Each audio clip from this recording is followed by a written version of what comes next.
사랑하는 성도 여러분, 오늘은 1차 영혼육 मसीह में 여덟 प्रिय 번째 भाई और बहनों, 시간입니다. 오늘로서 1차 आत्मा प्राण और देह 영혼육의 के ऊपर 첫 यह आठवां 방송을 सत्र है 마쳐볼 और 텐데 आत्मा प्राण और 지금까지 देह के ऊपर जो पहला 지지부의 भाग है आज हम उसे समाप्त कर देंगे। अब तक जो संदेश का प्रचार आपके सामने किया गया है वो बहुत महत्वपूर्ण है अपने आप को देखने के लिए और स्वयं को आत्मा के जन में बदलने के लिए, जिसके द्वारा परमेश्वर प्रसन्न होता है। 말씀입니다. 물리나 수학을 잘하기 जिस प्रकार 위해서는 से 기본적인 원리를 हमें 배우고 터득해야 하듯이 영의 공부를 भौतिक और 잘하기 गणित 위해서도 विज्ञान में 필요한 आधारित सिद्धांतों को समझना पड़ता है, उसी प्रकार से 양식 삼고 있어야 आत्मिक अध्ययन में भी बेहतर होने के लिए हमें आत्मिक सिद्धांतों को समझना पड़ता है। और साथ ही चाहे विषय मुश्किल ही क्यों ना हो, यदि आप आधारित सिद्धांतों को अच्छे से सीख लें एक बहुत ही अच्छे शिक्षक से, तो यह बहुत ही रोचक बात होती है। उसी प्रकार से क्योंकि आप आत्मिक वचनों को सबसे उत्तम शिक्षक से, जो हमारे पिता परमेश्वर है, सीख रहे हैं, तो यह आत्मिक संसार के बारे में सीखना आपके लिए कितना अधिक आसान और रोचक है। इस आत्मिक ज्ञान के द्वारा आप आत्मिक संसार में और भी गहराई से आएंगे और आप परमेश्वर की सिद्ध और भली इच्छा को पूर्ण कर पाने के योग्य बनेंगे। इसलिए मैं प्रभु के नाम से प्रार्थना करता हूँ कि आप लालसा भरे हृदय से संदेशों को सुनेंगे, ताकि आप परमेश्वर की इच्छा को एहसास कर सकेंगे पवित्र आत्मा की प्रेरणा के द्वारा, और परमेश्वर को हमेशा महिमा दे पाएंगे। प्रिय सदस्यों, आइए हम अब तक जो सीखा है हमने उसे संक्षिप्त रूप से समीक्षा करेंगे। आत्मा एक ऐसी चीज़ है जो ना नाश होती है ना बदलती है, बल्कि यह अनंत है और वह जीवन है और अपने आप में सत्य है। और साथ ही आदम के पाप की वजह से जीवित आत्मा मर गया था और तब से असत्य शैतान के द्वारा मनुष्यों में आने लग गया, जो प्राण को नियंत्रित करता है और लोगों का हृदय और उनके विवेक बुराई से ग्रस्त हो गई। इसलिए मरी हुई आत्मा को एक मनुष्य के उद्धार पाने के लिए जीवित होना अवश्य है, और यह पवित्र आत्मा को ग्रहण करने के द्वारा होता है। जब हम यीशु मसीह को व्यक्तिगत उद्धारकर्ता ग्रहण कर लेते हैं और आत्मा को सत्य का वचन अपने हृदय में और उसके अनुसार चलने के द्वारा उन्नत करना होता है। आज हम देखेंगे कि आदम का आत्मा हमारी आत्मा से किस प्रकार से अलग था, और हम आत्मिक देह के बारे में और आत्मिक ज्ञान के बारे में सीखेंगे। प्रिय सदस्यों, जब परमेश्वर ने आदम को रचा था, परमेश्वर ने उसे एक जीवित आत्मा बनाया था, उसके नथनों में जीवन का श्वास फूंकने के द्वारा, जिसमें परमेश्वर का सामर्थ्य पाया जाता था।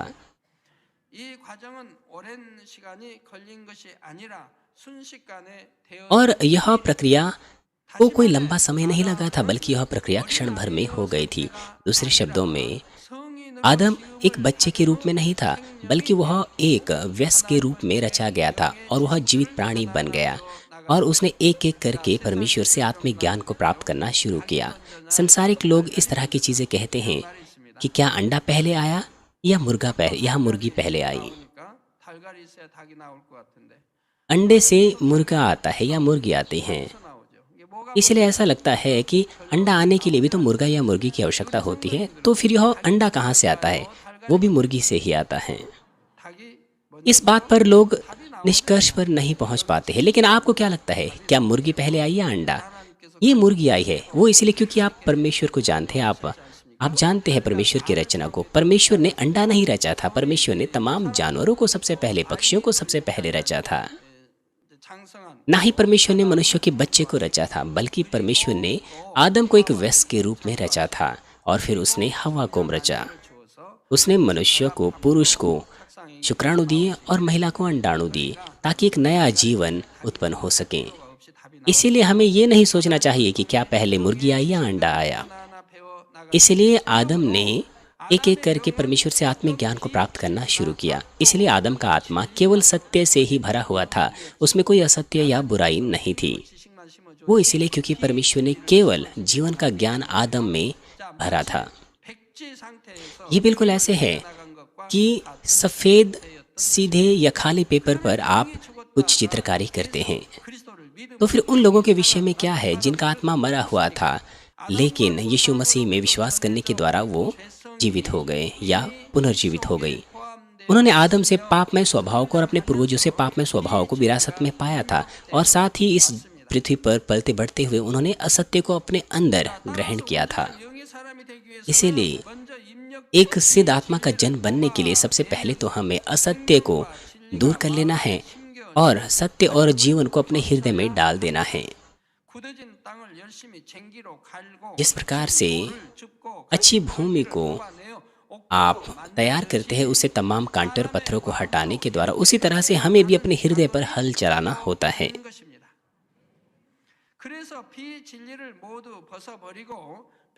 जब हम तमाम असत्य को अपने अंदर से दूर कर लेते हैं और अपने आप को 100% सत्य से भर देते हैं, तो हम कह सकते हैं कि हम संपूर्ण आत्मा के जन बन चुके हैं।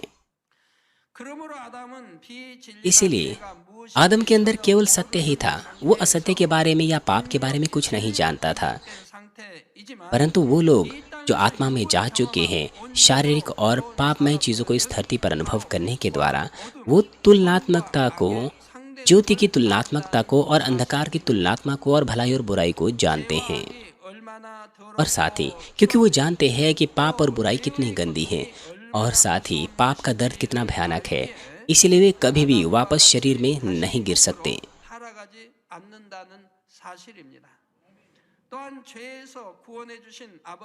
और वो परमेश्वर के प्रेम के लिए धन्यवाद देते हैं जिसने उन्हें बचाया और अपने हृदय की गहराई से परमेश्वर से प्रेम करते हैं। इसीलिए परमेश्वर ने मनुष्यों को आत्मा, प्राण और देह में रचा और भले और बुरे के ज्ञान के वृक्ष को वहां पर लगाया और मनुष्य जुताई को शुरू किया। प्यारे भाई और बहनों, आइए अब हम आत्मिक देह को देखेंगे। एक रूपरेखा वो आकृति होती है जिसके द्वारा हम एक लाइन खींच सकते हैं और एक प्रकार की आकृति बना सकते हैं। दूसरे शब्दों में ये एक ऐसी चीज है जिसे किसी वस्तु की आकृति तैयार होती है या किसी वस्तु का रूप तैयार होता है। इसीलिए आपको सिर्फ ये नहीं कहना चाहिए कि आत्मिक देह क्या है। कृपया आप इस संदेश को समझिए अच्छे से और इस बात को भी। रूपरेखा या ढांचा एक ऐसी आकृति है जिसमें हम एक लाइन खींच लेते हैं और एक रूप बनाते हैं। दूसरे शब्दों में यह एक ऐसी चीज है जिसे किसी वस्तु की आकृति या रूप तैयार होता है। उदाहरण के लिए, जब हम किसी उकाब की रूपरेखा देखते हैं तो उसके ढांचे को देखकर हम एहसास करते हैं कि यह एक उकाब है। और साथ ही जब शेर होता है तो हम ये नहीं कहते कि ये तो उकाब है, क्योंकि उसकी जो रूपरेखा है वो उकाब से बिल्कुल अलग होती है। मनुष्यों के साथ भी ऐसा ही है। हम मनुष्यों को उसकी आकृति से अलग करते हैं। यदि वो रूपरेखा शेर की है, चाहे उसके पास मनुष्य का हृदय ही क्यों ना हो, फिर भी हम उसे शेर ही कहेंगे। मान लीजिए मनुष्य के हृदय और उसका विचार अर्थात उसका प्राण और आत्मा अगर मनुष्य से बाहर निकलकर शेर में चला गया, तो क्या उस शेर को हम मनुष्य कहेंगे? हम उसे शेर ही कहेंगे, क्योंकि उसकी जो रूपरेखा है वो शेर की है, भले ही उसके अंदर मनुष्य का हृदय या विचार क्यों ना हो। उसी प्रकार से हम किसी के ढांचे को देखकर उन्हें पहचान सकते हैं। और जब किसी ढांचे में त्वचा या कोई विशेष रूप होता है, उसे हम शारीरिक देह कहते हैं। इसलिए जो शारीरिक देह और आत्मिक देह है वो एक दूसरे से अलग अलग है। हम शारीरिक देह को अपनी आंखों से देख सकते हैं। जब किसी ढांचे में त्वचा आती है या एक निश्चित रूप वो ले लेती है तो हम उसे शारीरिक देह कहते हैं। हमें ये पता होना चाहिए कि एक शारीरिक देह होती है और साथ ही एक आत्मिक देह। पहला कुरिन्थियों 15 अध्याय 38 से 40 पद कहता है, परंतु परमेश्वर अपनी इच्छा के अनुसार उसको देह देता है और हर एक बीज को उसकी विशेष देह। सब शरीर एक सरीखे नहीं, परंतु मनुष्यों का शरीर और है, पशुओं का शरीर और है, पक्षियों का शरीर और है, और मछलियों का शरीर और है। स्वर्गीय देह हैं और पार्थिव देह भी है, परंतु स्वर्गीय देहों का तेज और है और पार्थिव का और। 즉 이 땅에 속한 육체가 있다면 अर्थात 그와 상대적으로 अगर कोई ऐसी देह है जो पार्थिव या इस धरती की है, तो साथ ही स्वर्ग से संबंधित भी एक देह है। क्योंकि हमारे पास भौतिक देह है जिसकी एक आकृति होती है, उसी प्रकार से एक आत्मिक देह भी है। 육체가 존재한다는 사실입니다. इसलिए एक आत्मिक देह भी है जो एक पात्र के समान है जिसमें हमारी आत्मा पाई जाती है। अगर कोई आत्मिक देह ना हो तो हम आत्मा के बीच में अंतर कैसे कर पाएंगे? 있기 때문에 हम इस बात को देख सकते हैं कि यह आत्मा किसकी है और हम उस आकृति को पहचान सकते हैं क्योंकि वो एक देह है जिसमें आत्मा पाई जाती है। तो फिर सटीक रूप से आत्मिक देह क्या है और उसे कैसे रचा गया? 하나님께서는 사람을 흙으로 परमेश्वर ने मनुष्यों को भूमि की मिट्टी से रचा और उसके नथनों में जीवन का श्वास फूंक दिया, जो जीवन का बीज है, 능력 जीवन की श्वास है। यहाँ पर जो जीवन है 말합니다. वो एक ऐसे संग्रहित 졌기 때문에 एक ऐसे संग्रहित या एक ऐसे संग्रह का रूप है जिसमें परमेश्वर का सामर्थ्य संपूर्ण रूप से संग्रहित रूप से पाया जाता है। TV 세트에 전기 코드를 जिस 꽂고 प्रकार से टीवी में तस्वीरें दिखती है और साथ ही साथ उसमें आवाज़ भी आती है, जैसे ही हम स्विच को ऑन करते हैं उसी प्रकार से जब परमेश्वर ने जीवन का श्वास आदम में फूंका तो आदम जीवता प्राणी बन गया क्योंकि परमेश्वर का जीवन उसमें आ गया था, परमेश्वर की ज्योति उसमें आ गई थी, 있지요. 그런데 여기서 उसमें परमेश्वर का जीवन आ गया था। इस वक्त जो यह शरीर था, 사라지는 इस वक्त यह जो शरीर था वो आत्मिक देह था जिसमें 영체 आत्मा निवास करती है। 않는다 이 말입니다. दा시 말하면 एक बात आपको याद रखनी चाहिए कि जो आत्मिक देह है वो कभी भी मिटती नहीं है। दूसरे शब्दों में आदम की अनाज्ञाकारिता के चलते जो 죽은 상태가 되었으나 जो आत्मा था वो मृतक अवस्था में चला गया, जैसे कि परमेश्वर ने कहा था कि तू निश्चय रूप से मर जाएगा। 있게 되었던 लेकिन जो आत्मिक देह थी 육체는 जिसमें आदम का आत्मा था वो आत्मिक देह बिल्कुल वैसी ही है। हमारी शारीरिक देह नाश हो जाती है जब देह का स्वामी आत्मा उसे छोड़कर चला जाता है, वो मिट्टी में मिल जाती हैं। लेकिन आत्मिक देह मिट नहीं सकती है क्योंकि उसने जीवन की ऊर्जा परमेश्वर से प्राप्त की है।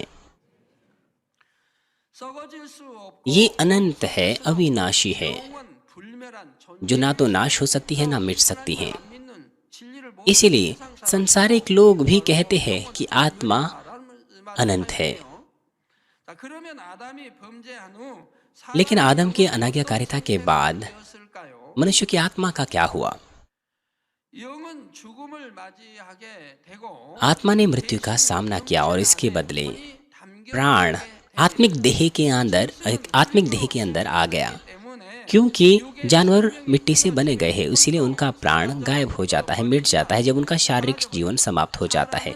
लेकिन मनुष्य के मरने के बाद भी उनका जो प्राण है वो आत्मिक देह में बना रहता है और उनका प्राण भी सदा काल तक बना रहता है। 되는 것입니다. 이것이 바로 하나님께서 यही वजह है कि क्यों परमेश्वर को स्वर्ग और नर्क को बनाना पड़ा। 짐승 새 고기 이런 것들은 죽음 जानवरों, पक्षियों, मछलियों के लिए उनका जो प्राण है वो मिट जाता है जब वो इस धरती पर मर जाते हैं, 사람의 영혼은 वो पृथ्वी में मिल जाते हैं, मिट्टी में मिल जाते हैं। लेकिन मनुष्य का प्राण वो न मिटता नहीं है, इसीलिए परमेश्वर को स्वर्ग और नर्क बनाना पड़ा। 만약에 지옥 가는 사람 지옥에 가 보게 되면 इसीलिए 지옥에는 नर्क में क्या वहाँ कोई पशु पक्षी या मछलियाँ होंगी? नहीं, वहाँ नहीं होंगी क्योंकि उनकी शारीरिक मृत्यु के बाद वे मिट जाते हैं। लेकिन 되지 않으면 मनुष्य का आत्मा वो मिट नहीं सकता है 가게 된다 이 말이에요. क्योंकि जो प्राण है उस आत्मिक ढांचे में पाया जाता है, इसीलिए वो नर्क चला जाता है। इसीलिए परमेश्वर को स्वर्ग और नर्क को बनाना पड़ा। अगर वो नर्क ना बनाता तो फिर बुरे लोगों के प्राणों का क्या होता? 또 돌아다니면 क्या वो फिर इधर उधर नहीं भटकते रहते? 되게요. तो फिर से क्या होता?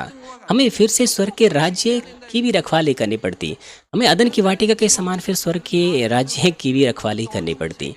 लेकिन उन प्राणों को भी नर्क में डाला जाता है और साथ ही दुष्ट आत्माएं भी नर्क में डाली जाती हैं। इसलिए हमें स्वर्ग के राज्य की रखवाली करने की आवश्यकता नहीं होती। 가둬버리고 और अब 그때는 यदि तमाम दुष्ट आत्माएं नर्क में डाल दी जाएगी 이제 그룹들과 तो फिर हमें अदन की वाटिका की भी रखवाली करने की फिर ज़रूरत नहीं होगी 이게 되지요. वहाँ के होने वाले हमलों से। 또 지키기는 할 परंतु असल में अभी भी 또 हमें 안 되니까 또 지켜야 लेकिन फिर भी हमें वहाँ की रखवाली करने की आवश्यकता है ताकि वहाँ के जो निवासी है वो बाहर ना आ सकें। लेकिन दुष्ट आत्माओं से रखवाली करने की कोई आवश्यकता नहीं है। 나가고 나가지마다 이렇게는 이제 하게 되겠죠. एक तरफ जब हम यीशु मसीह पर विश्वास करते हैं और पवित्र आत्मा को प्राप्त करते हैं तो हमारा मरा हुआ आत्मा पुनर्जीवित होता है पवित्र आत्मा के द्वारा। और जब हम लगातार आत्मा के द्वारा आत्मा को जन्म देते रहेंगे तो जो जीवित आत्मा और प्राण है जो सत्य से संबंध रखता है वो आत्मिक देह के अंदर आता है और वो स्वर्ग चले जाते हैं उनके शारीरिक शरीर के समाप्त होने के बाद। दूसरी तरफ जो परमेश्वर पर विश्वास नहीं करते उनकी आत्मा आत्मिक देह के अंदर प्राण होता है। 하지 않고 혼이 떠났다라고 तो फिर इन लोगों के प्राण कहाँ जाएंगे, क्योंकि वो आत्मिक देह के अंदर है। 혼은 영체에 담겨 어디로 갈까요? वो स्वर्ग तो नहीं जा सकते हैं, इसलिए वे नरक में डाल दिए जाएंगे क्योंकि वो पाप से प्रदूषित है और वो बदबूदार है, सड़े हुए है, गंदे है। 정확하게 말씀드리면 अगर और भी संक्षिप्त या शुद्ध रूप से कहें तो वो अधलोक में रहेंगे महान श्वेत न्याय सिंहासन के दिन तक। 에 떨어지는 것이죠. 만약 जब वो पुनर्जीवित होंगे, जब उनका न्याय होगा तो वो नरक की आग में गिर जाएंगे। जिनके पास बुरे हृदय है अगर वो स्वर्ग चले जाएंगे तो कैसे कह पाएंगे हम कि स्वर्ग सुंदर है, और परमेश्वर की संतान सुविधा से और खुशी से कैसे वहां रह पाएंगे। 그러므로 하나님께서는 지옥을 इसीलिए परमेश्वर को नरक को बनाना पड़ा ताकि बुरों को वहां कैद कर सकें। 것입니다. 사랑하는 성도 여러분, प्यारे भाई और बहनों, 가운데 वो जिनकी आत्मिक आंखें खुली हुई है परमेश्वर के अनुग्रह से वे आत्मिक देह को देख सकते हैं। 사람마다 영체에서 वे 나오는 अलग ही ज्योति निकलती हुई आत्मिक देह से निकलती हुई देख सकते हैं। 마음에 심어 जितना अधिक एक व्यक्ति आत्मा में बदलता है उतना ही सुंदर और उतनी ही उज्जवल ज्योति उसकी आत्मिक देह से निकलती हैं। 자, 가령 원정으로 이룬 사람일 때는 एक व्यक्ति के मामले में जिसने संपूर्ण आत्मा साध लिया है उसकी ज्योति बहुत उज्जवल होती है कि दूसरे सीधे रूप से उसकी आत्मिक देह को देख नहीं पाते हैं। हमारा परमेश्वर अपने आप में सत्य है और सच्ची ज्योति है। इसलिए प्रकाशित वाक्य 21 अध्याय 23 पद कहता है, उस नगर में सूर्य और चांद के उजाले का प्रयोजन नहीं, क्योंकि परमेश्वर के तेज से उसमें उजाला हो रहा है और मेमना उसका दीपक है। 말씀하고 있습니다. 또한 다니엘은 और साथ ही जब कोई प्रधान स्वर्गदूत दानियल के पास आया था तो दानियल उस स्वर्गदूत को ज्योति के चलते नहीं देख पाया। दानियल की आत्मिक आंखें खुली हुई थी, मगर जो स्वर्गदूत था वो प्रधान स्वर्गदूत था, बहुत उज्जवल ज्योति से घिरा हुआ था, इसलिए दानियल उसे सीधा नहीं देख पाया। 여러분의 영적인 빛은 얼마나 밝은 तो फिर आपकी आत्मिक ज्योति कितनी उज्जवल होगी? 말씀으로 हमें ये पता होना चाहिए कि आत्मिक ज्योति की उज्जवलता 밝으며 इस बात पर निर्भर करती है कि हम किस सीमा तक आत्मा में आ गए हैं, और साथ ही स्वर्गीय निवास स्थान और स्वर्गीय महिमा भी उसी ज्योति के अनुसार अलग अलग होगी। 고린도전서 15장 पहला कुरिन्थियों 15 अध्याय 41 पद कहता है, सूर्य का तेज और है, चांद का तेज और है, और तारा गणों का तेज और है, क्योंकि एक तारे से दूसरे तारे के तेज में अंतर है। 해의 밝기가 다르고 달의 밝기가 다르고 별의 सुन, सूरज, चांद और तारों की उज्जवलता अलग अलग है, और साथ ही तारों में भी उनकी उज्जवलता या उनके तेज में अंतर है। जितनी बड़ी ज्योति होगी, जितना उज्जवल ज्योति होगी, उतना अधिक आदर होगा। प्रकाशित वाक्य 19:7 और 8 में लिखा है, आओ हम आनंदित और मग्न हो और उसकी स्तुति करें, क्योंकि मेमने का ब्याह आ पहुंचा और उसकी पत्नी ने अपने आप को तैयार कर लिया है, और उसको शुद्ध और चमकदार महीन मलमल पहनने का अधिकार दिया गया, क्योंकि उस महीन मलमल का अर्थ पवित्र लोगों के धर्म के काम है। 하더라 했습니다. 이 세마포 성도들의 옳은 행실. 그래서 चमकदार महीन मलमल जो है उसका अर्थ है पवित्र लोगों के धर्म के काम। प्रकाशित वाक्य हमें कहता है कि हमें अपने वस्त्रों को धो लेना है। क्यों धो लेना है? वो इसलिए ताकि हम द्वारों से प्रवेश करके पवित्र नगर में प्रवेश कर सके। यहाँ जो द्वार है या फाटक है ये बहुवचन में दिया गया है, अर्थात हम कई फाटकों से गुजरते हैं। पहला, दूसरे स्वर का फाटक, तीसरे स्वर का फाटक, और फिर नए यरूशलेम में हम जाते हैं, और इसके लिए हमें अपने वस्त्रों को धो लेना है। 이 세마포는 성도들의 옳은 इसीलिए महीन मलमल 저 여러분이 이 땅에서 पवित्र लोगों के धर्म के काम है, अर्थात आपने कितना आत्मा को साध लिया है और कितना इस धरती पर आपने पवित्र जीवन जिया है, उसी के आधार पर आपके वस्त्रों की ज्योति और रंग आपसे अलग अलग रूप से निकलेंगे, और इसी ज्योति के आधार पर स्वर्गीय स्तरों का भी निर्धारण किया जाएगा। इसी प्रकार से बाइबल निश्चित रूप से हमें बताती है कि जो बचाए गए हैं उनकी महिमा स्वर्ग में एक समान नहीं होंगी। 있습니다. 예수님께서 십자가상에서 जब यीशु को 못 क्रूस पर 박혀 चढ़ाया 돌아가실 गया 때 तो एक अपराधी ने अपना हृदय खोला और यीशु को ग्रहण करने के द्वारा उसने उद्धार प्राप्त किया। 영접함으로 구원은 받았습니다. 그러나 아직 죄를 परंतु 싸워서 다 버린 상태로 क्योंकि उसने किसी भी प्रकार के पापों को दूर नहीं किया था, इसलिए उसका हृदय अभी भी अंधकार में था। इसलिए उसकी आत्मिक देह में कोई उजाला, कोई ज्योति नहीं थी। 이런 사람은 상급도 없고 낙원밖에 इस तरह का व्यक्ति किसी भी प्रकार के प्रतिफल प्राप्त नहीं कर सकता, वो केवल स्वर्गलोक तक ही जा सकता है। मगर फिर भी क्योंकि उसका हृदय भला था, उसने यीशु को उद्धारकर्ता के रूप में ऐसी गंभीर स्थिति में भी ग्रहण किया था। इसलिए हालांकि बहुत सारे लोगों ने यीशु का उपहास किया, उसकी आलोचना की, लेकिन इस अपराधी ने यीशु को उद्धारकर्ता के रूप में ग्रहण किया और वो स्वर्गलोक चला गया। 것이 얼마나 중요합니까? इसलिए एक अच्छा मसीह जीवन जीना बहुत महत्वपूर्ण है। चाहे कोई व्यक्ति बहुत सारे परमेश्वर के वचन क्यों ना जानता हो, लेकिन अगर वह उस पर नहीं चलता है, ना अपने हृदय का खतना करता है, तो उसकी आत्मिक देह की ही जो ज्योति है, असल में वो काली ज्योति उसे निकलेगी।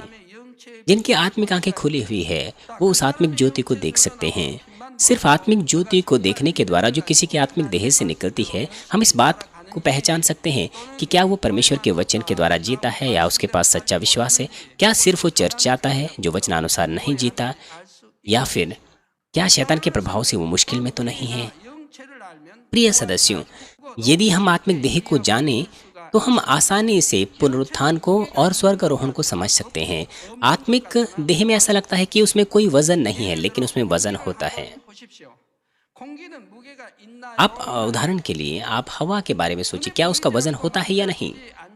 हालांकि हम उसे देख नहीं सकते, छू नहीं सकते, लेकिन निश्चित रूप से उसमें वजन होता है, लेकिन फिर भी वह बहुत हल्का होता है। उसी प्रकार से आत्मिक देह भी बहुत हल्की होती है, हालांकि उसमें वजन है।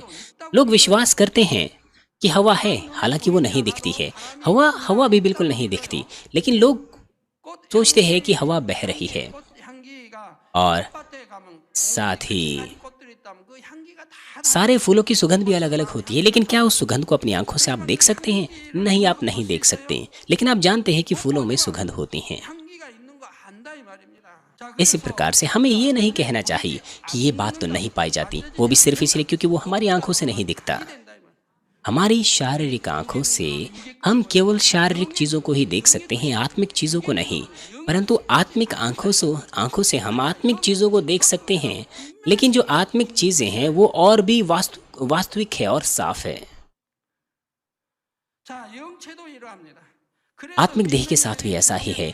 इसलिए जब कोई विश्वासी मरता है तो उसकी आत्मिक देह स्वर्ग जाती हैं, और इस वक्त न केवल आत्मा बल्कि प्राण भी उस आत्मिक देह के अंदर स्वर्ग जाता है। इसलिए जो उद्धार पाते हैं उनका प्राण भी साथ मिलके स्वर्ग जाएगा। बाइबल कहती है आत्मा या प्राण, अलग अलग परिस्थिति में बाइबल इसका जिक्र करती है, लेकिन जब हम स्वर्ग जाएंगे तो हमारा आत्मा और प्राण वो अलग अलग नहीं होंगे, बल्कि वो मिश्रित होंगे और एक होंगे, और वो स्वर्ग चले जाएंगे। यीशु ने क्रूस पर परमेश्वर से प्रार्थना की कि पिता, तेरे हाथों में मैं अपना आत्मा सौंपता हूँ। यहाँ पर आत्मा प्राण के साथ सम्मिलित आत्मा को दर्शाता है। इसलिए विश्वासियों का आत्मा और प्राण स्वर्ग में जाएगा, आत्मिक देह के अंदर। इसलिए जब प्रभु वापस हवा में आता है तो उनकी जो देह है ऐसी देह में बदल जाएगी जो नाश नहीं होगी, और वो हवा में उठा ली जाएगी। और उस वक्त उनकी जो देह है आत्मिक देह से मिल जाएगी, जो प्रभु के साथ आएंगी, और इस तरह से आत्मा, प्राण और देह के साथ यह एक सिद्ध देह बन जाएगी।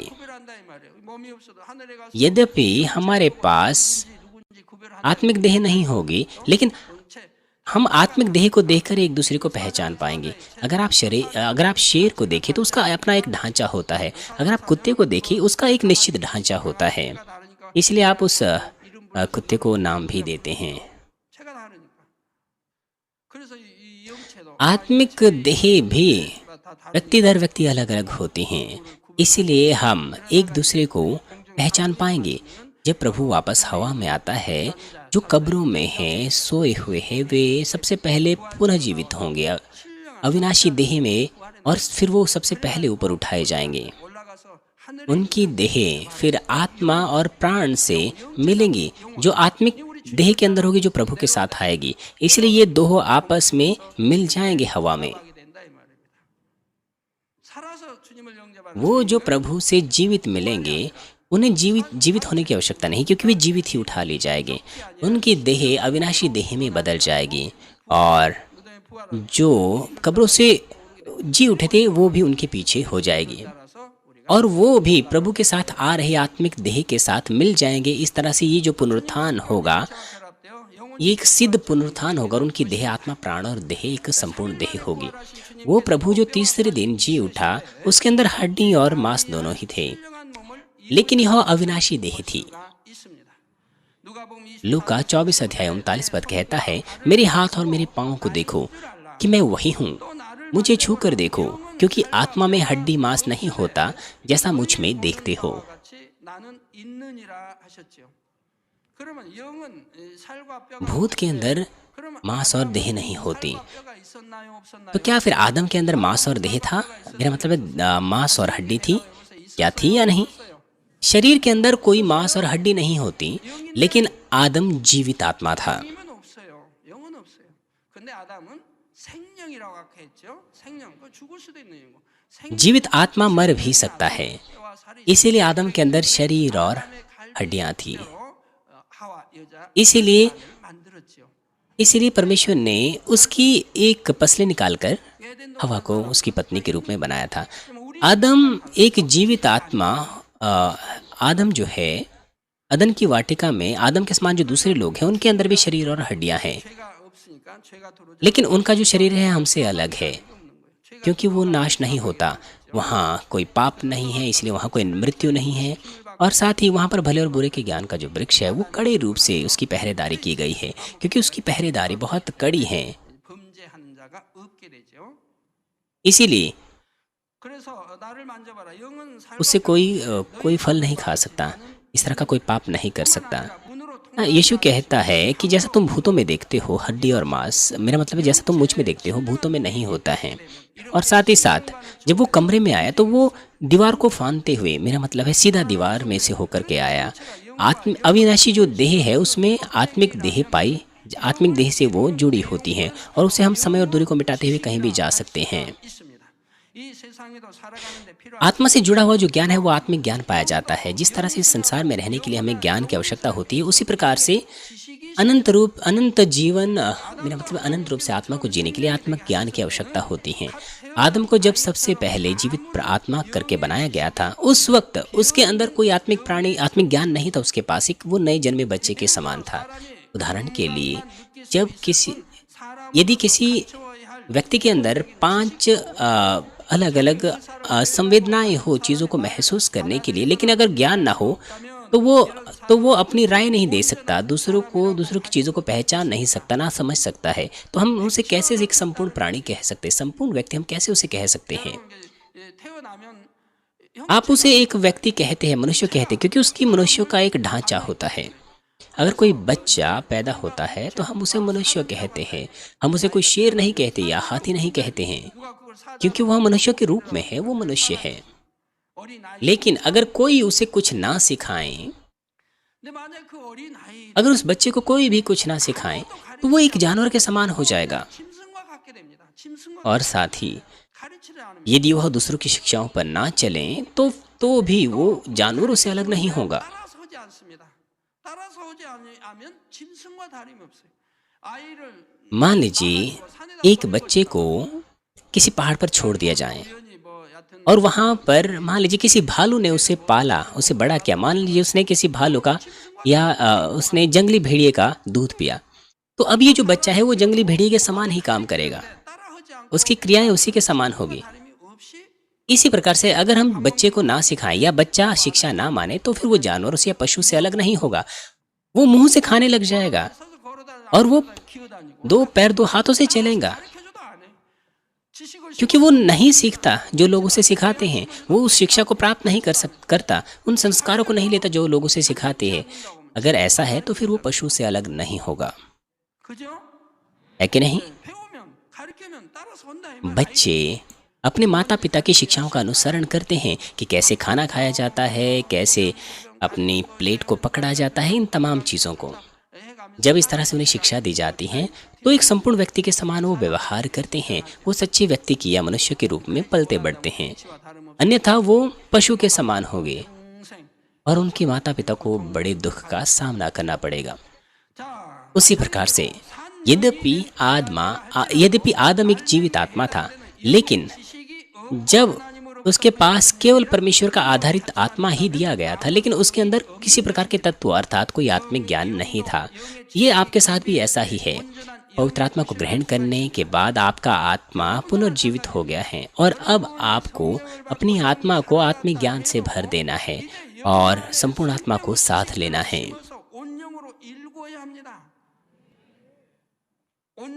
परमेश्वर वास्तविकता में आपको मेरा पुत्र या मेरी पुत्री तभी कह सकते हैं जब आप अपने अंदर संपूर्ण आत्मा को साथ लेते हैं।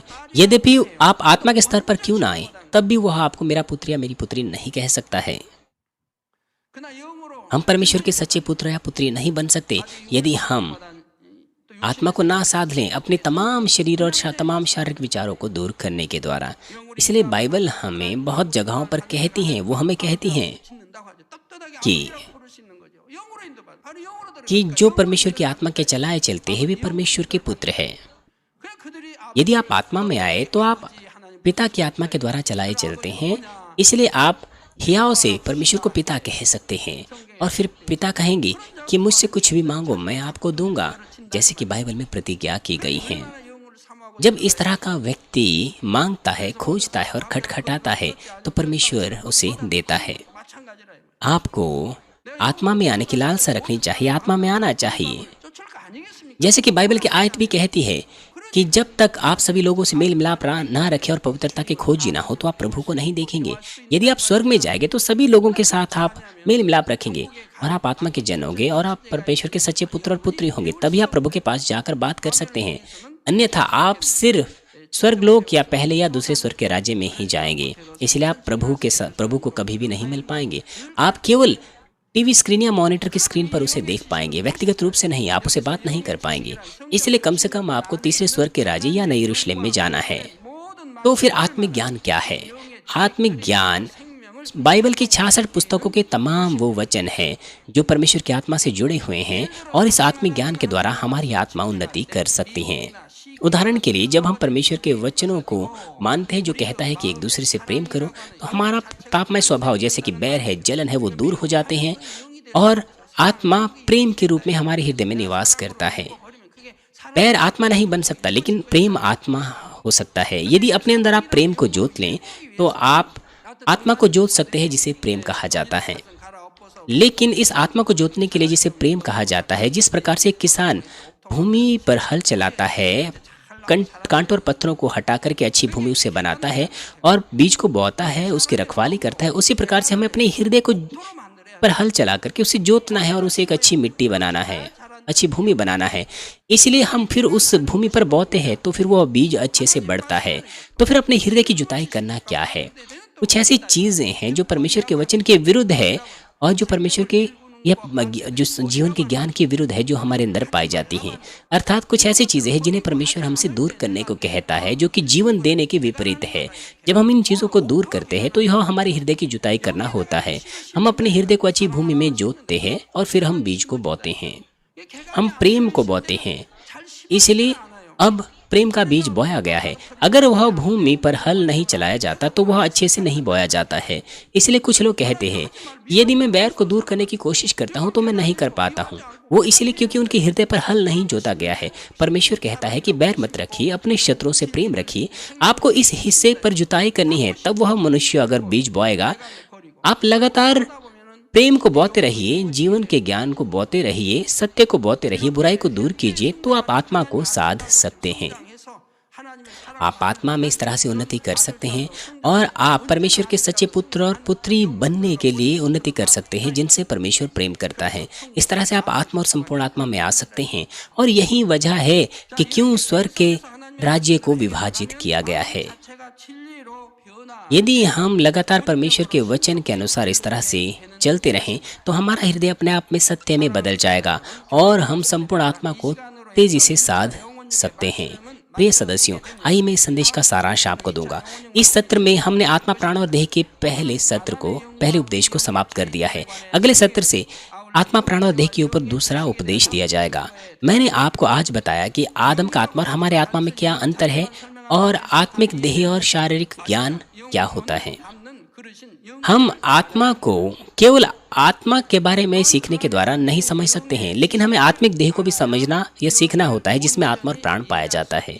और साथ ही मैंने आपको आत्मिक ज्ञान के बारे में बताया, क्योंकि हमें इसकी आवश्यकता होती है कि आत्मिक ज्ञान क्या है जो आत्मिक देह में पाया जाता है। उसके आत्मिक ज्ञान को जानना हमारे लिए जरूरी है ताकि हम पूरी तरह से आत्मा को समझ सकें, क्योंकि आत्मिक संसार असीमित है, अनंत है, इसलिए उसकी गहराई को हम नाप नहीं सकते हैं।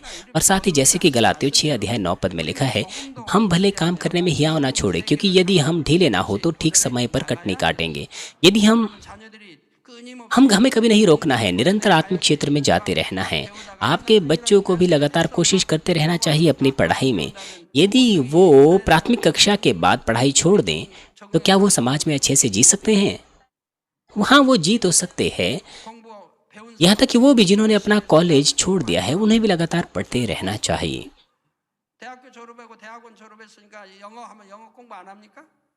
कॉलेज को समाप्त करने के बाद, मास्टर्स भी पास करने के बाद क्या वो पढ़ाई छोड़ देंगे? उदाहरण के लिए कुछ लोग ग्रेजुएशन के बाद इंग्लिश पढ़ाई करने लग जाते ताकि वो अच्छे से संवाद कर सके दूसरों से, और साथ ही वो बहुत सारे शब्दों को सीखते हैं ताकि अपनी शब्दावली को और ताकतवर बना सकें। इसी प्रकार से आत्मा के साथ भी ऐसा ही है, ताकि आप ऐसे पुत्र और पुत्री बने जो पिता के और भी अधिक सदृश हो सकें। तब आप परमेश्वर की अधिकार और उसके सामर्थ्य को भी प्राप्त कर सकते हैं जितना आप उसके सदृश बनते हैं। हमें निरुत्साह नहीं होना चाहिए जब हमें अपनी कमियां मिलती हैं, बल्कि हमें एक ऐसे व्यक्ति बनना चाहिए जो उन कमजोरी के ऊपर खड़ा हो सके और परमेश्वर को धन्यवाद दे सकें जिसने इन कमजोरियों को एहसास कराया।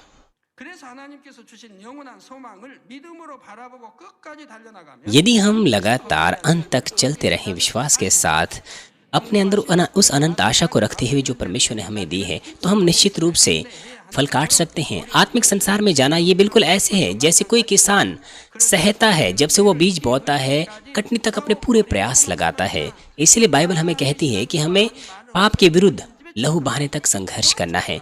वो हमें कभी नहीं कहती कि हम अपना मसीह जीवन ऐसे ही जी सकते हैं। वो हमें कहती है कि हमें परमेश्वर के तमाम घराने में विश्वास योग्य रहना है, प्राण देने तक विश्वास योग्य रहना है, लहू बहाने तक पाप के विरुद्ध संघर्ष करना है, हर प्रकार की बुराई को दूर करना है। ये परमेश्वर का वचन है जो ये कहते हैं कि आप तो एक साधारण मसीह जीवन जिए, वो उससे आप, लेकिन ये परमेश्वर का वचन नहीं है। परमेश्वर कहता है कि पवित्र बनो क्योंकि मैं पवित्र हूँ, सिद्ध बनो क्योंकि मैं सिद्ध हूँ। उसने अब्राहम को भी सिद्ध कहा। इसलिए हमें प्राण देने तक पापों को दूर करना है। पापों को दूर करना आसान है, लेकिन परमेश्वर क्यों कहता है लहू बहाने तक संघर्ष करना है? वो इसलिए कहता है क्योंकि यह आसान नहीं है। इसलिए हम कभी कभार उपवास करते हैं, रात भर संकल्प की प्रार्थनाएं करते हैं। लेकिन अगर आप अपने प्राण को, अगर आप अपनी भूमि को अच्छा बनाएं तो फिर आपको ज़्यादा संघर्ष करने की आवश्यकता नहीं है। आप परमेश्वर के वचन का पालन कर सकते हैं, क्योंकि अगर परमेश्वर कहे कि मुझे यह पसंद नहीं तो आप उसे दूर कर सकते हैं। अगर परमेश्वर कहे कि इसे निकाल फेंको तो आप उसे निकाल फेंक सकते हैं। आपको उसे सोचने की आवश्यकता नहीं। अगर पिता कहते हैं कि मुझे ये पसंद नहीं तो आप भी उसे नापसंद कर सकते हैं। अगर उसको कोई पसंद है तो आप उसे भी पसंद कर सकते हैं। और साथ ही 1 कुरिन्थियों 10:12 में लिखा है, इसलिए जो समझता है कि मैं स्थिर हूँ वह चौकस रहे कि कहीं गिर ना पड़े। आत्मिक संसार असीमित है और हम कभी भी इसकी संपूर्ण गहराई और चौड़ाई को नहीं समझ सकते। अगर लोग सुस्त पड़ जाएं और इस असीमित इस थोड़े से भी असीमित संसार में थोड़े से भी आ जाएं और उसके बाद वहीं पर बने रहें तो वो मूर्ख लोग हैं। इसलिए मैं आपसे विनती करता हूं कि आप नम्रता से और अधिक अपने आप को इस संदेश के द्वारा जांचें, इस आत्मा, प्राण और देह के संदेश के द्वारा अपने आप को जांचें और परमेश्वर के प्रेम को और भी गहराई से एहसास करें। मैं प्रभु के नाम से प्रार्थना करता हूं कि आप गहरे और गहरे आत्मिक संसार में जा सकें, उमड़ते हुए परमेश्वर के प्रेम के साथ। आइए संदेश पर सोचते हुए सभी लोग साथ मिलकर प्रार्थना करेंगे। 아버지 아담과 우리의 영과의 차이점과 영체와 또 영의 지식에 대한 말씀을 들었습니다. 영체가 아버지 껍데기라면 영의 지식이 아버지 내용물이라 말씀했습니다.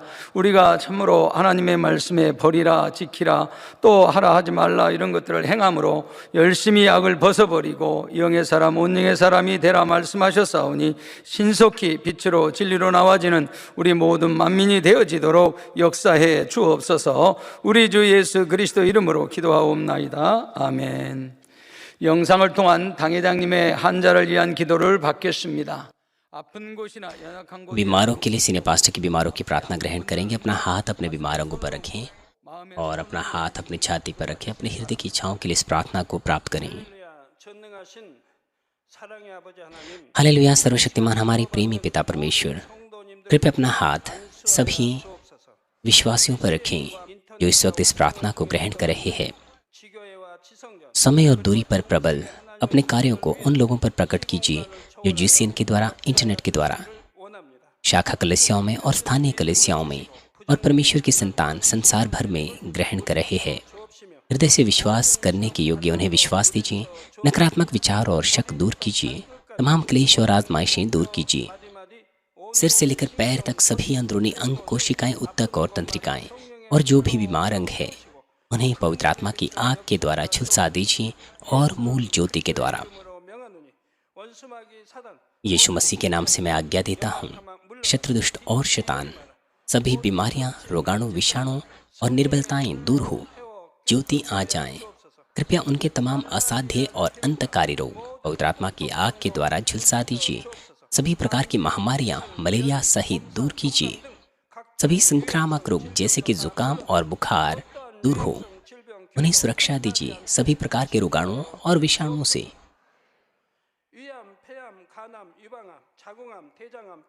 सभी पेट, फेफड़े, जिगर, छाती, यूट्रिन और आंतों के कैंसर से उन्हें चंगा कीजिए। एड्स, लुकेमिया, दिमागी रक्तघात, उच्च रक्तचाप, धीमा रक्तचाप, मधुमेह, थायराइड की समस्याएं, हृदय, फेफड़े और स्त्री रोग और सभी सूजन और जलन दूर हो। पोलियो, लकवा, गठिया और हर्निएटेड डिस्क से उन्हें चंगा कीजिए। पेट दर्द, सिर दर्द और मानसिक दर्द और सभी दूसरे दर्द गायब हो जाएं। मिर्गी, स्वलिनता, उदासी, तंत्रिका रोग और दूसरी मानसिक बीमारियां दूर हो। सभी प्रकार के लकवे खुल जाएं। उठें, चलें और कूदें। आंखें सामान्य देखने लगें, कान सामान्य सुनने लगें, अंधे देखने लगें, बहरे सुनने लगें और गूंगे बोलने लग जाएं। सभी प्रकार की दुर्घटना के दुष्प्रभाव से उन्हें चंगा कीजिए। उनकी टूटी हड्डियां जोड़ दीजिए। उन्हें जलन से ठीक कीजिए। जलन और दहन संवेदना उनसे दूर हो। पिता, कोई दाग वहां न रह जाएं। सभी प्रकार के नशे की लत से, जहर पदार्थ और उनके इस्तेमाल से साफ हो जाओ। मृत कोशिकाओं, तंत्रिकाओं को फिर से जला दीजिए। मृतकों को जला दीजिए। उन्हें गर्भधारण की आशीष दीजिए। आप गर्भधारण की आशीष प्राप्त करने पाएं। यीशु मसीह के नाम से मैं आज्ञा देता हूँ, शत्रु, दुष्ट और शैतान, हवाओं के सामर्थ के शासक, अंधकार की बुराई की सेनाएं और उनके दास दूर हो। बुरी, अशुद्ध, झूठी, धोखे की और अलग करने वाली आत्माएं और सभी अंधकार के बल दूर हो। दुष्टता के तमाम बंधन खुल जाएं। अंधकार दूर हो, ज्योति आ जाए। पिता परमेश्वर, उन्हें ताकत दीजिए कि वे प्रार्थनाओं में पुकारें। पापों को दूर करने की उन्हें सामर्थ्य दीजिए और वे पवित्र हो जाएं। जब उनका प्राण समृद्ध होता है, सब बातों में वे भले चंगे रहे और उनके परिवारों में भी सुसमाचार का प्रचार हो। उन्हें सुरक्षा दीजिए सभी दुर्घटना और विपत्तियों से पूरे सप्ताह भर और आशीष दीजिए कि एक समृद्ध जीवन बिना किसी समस्या के वे जी सकें। पवित्र आत्मा की अग्नि में बाड़े में स्वर्गीय सेना, स्वर्गदूतों और अपनी धधकती आंखों से अपने सभी बच्चों को, उनके घर, कार्यशालाओं और व्यापारों को सुरक्षा दीजिए। विद्यार्थियों को बुद्धि और समझ दीजिए। जोश और जुनून, मेहनत से पढ़ाई करने के लिए उन्हें दीजिए। कृपया उनके हृदय और मनों को संसारिक चीज़ों से बचाएं और वो परमेश्वर को और भी अधिक जोश के साथ प्रेम करने पाएं। चाहे आपके बच्चे खाएं, पिएं या जो कुछ भी करें, इन सब में वो अपना जीवन पिता परमेश्वर आपको महिमा देते हुए जीने पाएं।